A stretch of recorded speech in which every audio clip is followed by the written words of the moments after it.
If you want to go fast, go alone. If you want to go far, go together.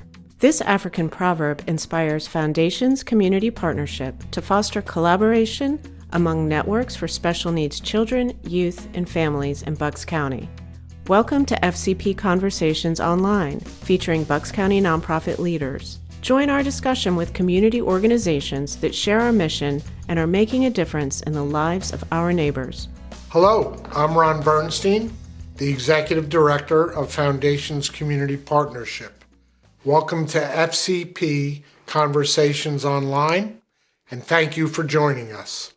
Our guest today is Erin Lukoss, the Executive Director of the Bucks County Opportunity Council, headquartered here in Doylestown. Erin, welcome, and thank you for joining us. So tell me, what is the Bucks County Opportunity Council? Well, first, thank you, Ron, for having us. We are very appreciative of being here today. The Bucks County Opportunity Council is a 501c3 nonprofit organization. We are a community action organization. We work with low-income residents of Bucks County to address the challenges of poverty, and our mission is to reduce poverty and partner with our community to promote economic self-sufficiency. Well, you talked about community action. Tell me exactly what that means and how that came into being. Okay. Community action was created in 1964 through the Economic Opportunity Act by President Lyndon Johnson.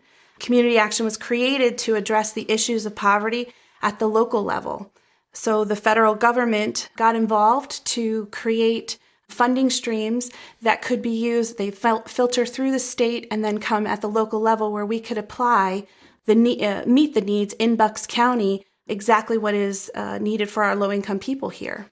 So when you say community action, does every county in Pennsylvania have an entity that does this, or is there something unique about Bucks County? No, every county has a community action agency. There are over 1,000 in the country, but it could be three counties for one community action agency. Some of the very rural organizations or states have, multiple counties, 6 counties for one community action agency.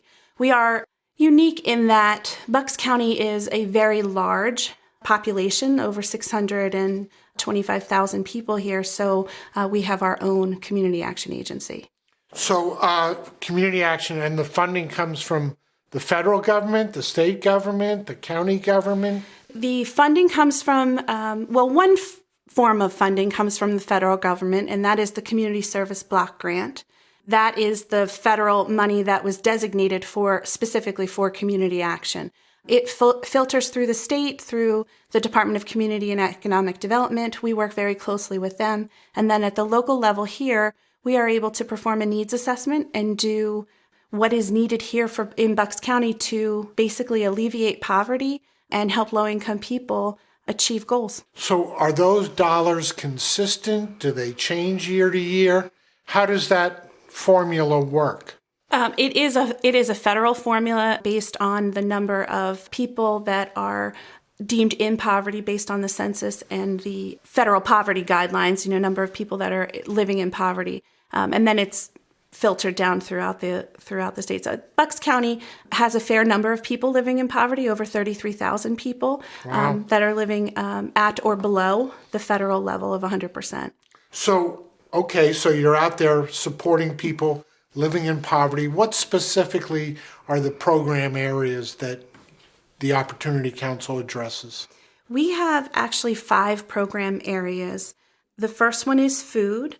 We're the lead food agency in Bucks County, serving over 1 million pounds of food each year to low-income families. Well, tell me, how does that work? That sounds like a huge amount. It is a huge amount, but we have a huge network of volunteers that work with us. There are over 40 food pantries throughout all of Bucks County that work with us. They're all volunteer-based, 100% volunteer-based. There's amazing people in this county that give their time and energy to help make sure that the food that we are able to bring in gets distributed to the people who are most in need. To make sure I understand this, does the Opportunity Council go out and actually purchase the food, or are you giving vouchers to people? Couple different ways. We are the lead state and federal food agency, so we receive the state food purchase plan as well as the federal extra commodities that come to us. And so we distribute those to the pantries. But we also have a charitable garden with Delaware Valley University, the United Way, and Philabundance. To also Rolling Harvest plays a piece in that. That's another nonprofit. And we distribute huge amounts of fresh produce, fruits and vegetables to all of the pantries throughout the community. Also, we have a gleaning program. So we work with local supermarkets like Wegmans, for example. And 6 days a week, we go to Wegmans and pick up food that is still has a shelf life, but they donate to us, and we bring that directly to pantries every day. Wow. That seems like a really big undertaking. It is. I know you guys also do something in the area of weatherization. Tell us what that means. Right. Weatherization is a home energy program. So that is a program with the Department of Energy at the state and federal level. We work with low-income people who are having an energy crisis in their home. We help to fix heaters, replace heaters. We help people who may have an issue with, air energy is escaping from their house through leaks and cracks. And so we work with contractors and shore all of that up so that we can reduce their energy bills. So how do people learn about these services? Well, we have a variety of ways that we get the word out there. We work with the welfare department for the energy program. People who come in who are experiencing a crisis are able to work with the welfare department. Will send a referral directly to us, and we can get out to their home within a day to help address their situation. Well, that's great. So in the wintertime, if people don't have enough heat in their house, you're an organization that can come out and help them with that. Right. Mm-hmm. That's one of the ways that we can help them, yeah. Very cool. Tell us about economic self-sufficiency. The Economic Self-Sufficiency program is probably our most unique program. That is a one-on-one partner program. We partner with people who are in a low-income situation and wish to get an opportunity and achieve economic self-sufficiency, which means they no longer want to be on any government assistance. So we work with them in a variety of ways. It's a very individualized plan. One-on-one is truly what it means. They have a coach that works with them to develop an individualized plan so that they can go to school. We have a partnership with Bucks County Community College where we have a specific scholarship that is dedicated to our economic self-sufficiency clients. That's called the Gateway to Economic Self-Sufficiency. It is only available we call our program ES, to the ES clients.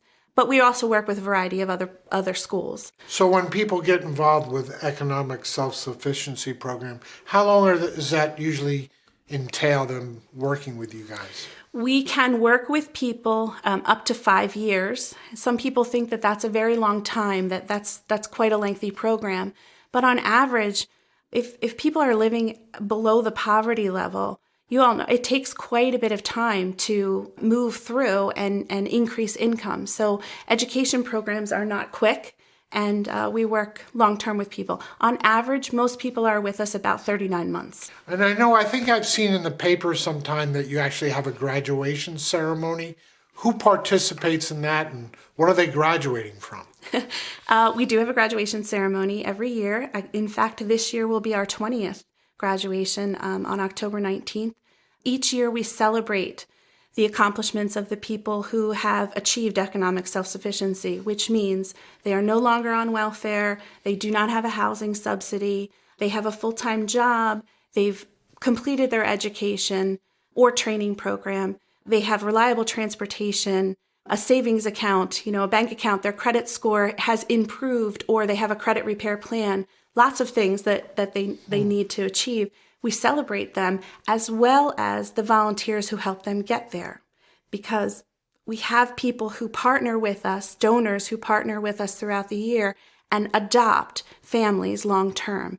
So throughout the length of the self-sufficiency program, there are people in this community who help them financially. They may provide a gas card. They may buy just your basic necessities.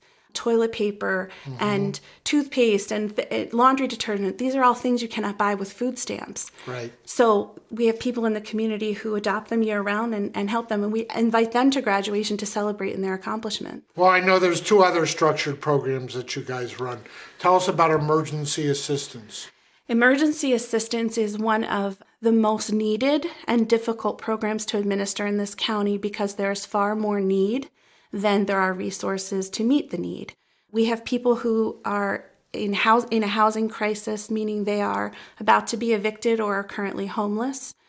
The Opportunity Council is part of the Bucks County Housing Link. We are the assessment coordinators at 3 of the sites, so which means people have one emergency number that they can call, go through the housing link and get referred to the Opportunity Council or the Bucks County Housing Group for assistance. In that, besides the housing assistance that we offer, we do prevention, a lot of prevention services. So we prevent people from being evicted. That is the main piece. But we also help people who are homeless move into permanent housing through our rapid rehousing program. The other thing that we have is utility assistance through our emergency program. The utility assistance is for people who are facing a shutoff from their water or their electric or their gas bill. We are one of a few agencies that can actually help prevent that from happening. Or people get turned off and we're able to help them get back on. Wow, Erin, you guys do so much. And I know this is the right time of the year to be talking about income tax. So tell us what you do on volunteer income tax program. Yes, we are just about to wrap up our volunteer income tax program. It's a phenomenal program to help people get their taxes done for free. Many people, low-income people, are out there paying huge amounts of money in fees, sometimes as much as $600 in fees to get their taxes done when we can do it for free. And we can maximize their refund. The beauty of that program is that the refunds come back to Bucks County, so those people spend their money back in the county. It's on average $1.8 million per year that comes back in saved fees and refunds. Well, you guys offer so much. I think the most important thing is tell us how people can reach out to you and get involved in your programs and services. The best way to get in touch with us is through our website, which is www.bcoc.org. You can access all of our 5 program areas. From there, you can also find out how you can get involved as a volunteer, as a donor, and as a participant in any of our programs. Erin, you've been talking about economic self-sufficiency. I'm familiar with the fact that you guys are running the Wheels to Work program. Could you just kind of quickly explain that? Sure. The Wheels to Work program is a program that we are partnering with Bucks County Community College and the Gina Marlene Epstein Humanitarian Fund. That program helps low-income people through a donated car. So we ask people in the community to donate their car to us. It could be fairly reliable car, but we are willing to put some repair work into each vehicle, and we turn it around and donate it right back to one of our economic self-sufficiency clients.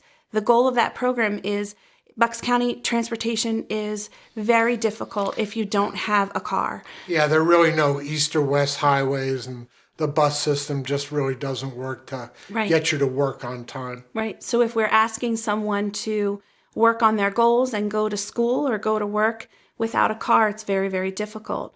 We love that the fact that people can donate their car and know that it is helping someone achieve their dreams. And when people do that, they get a tax deduction? They do. They get the highest tax deduction for the day that they donate their car. The Kelley Blue Book value is the deduction that they get.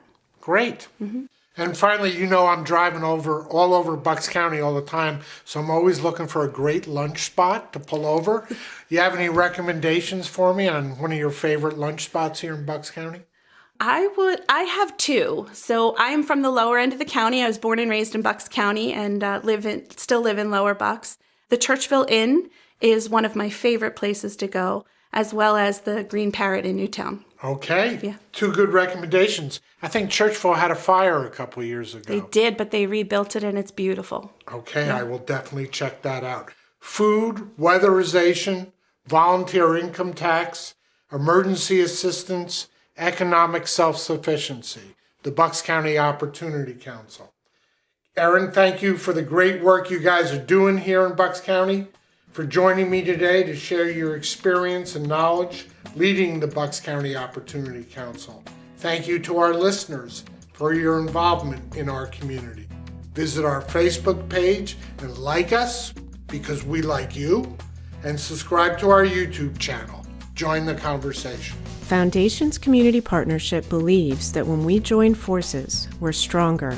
We are better able to support the behavioral health and human service needs of children and young adults in Bucks County. Join us again for FCP Conversations Online. Let's go farther together.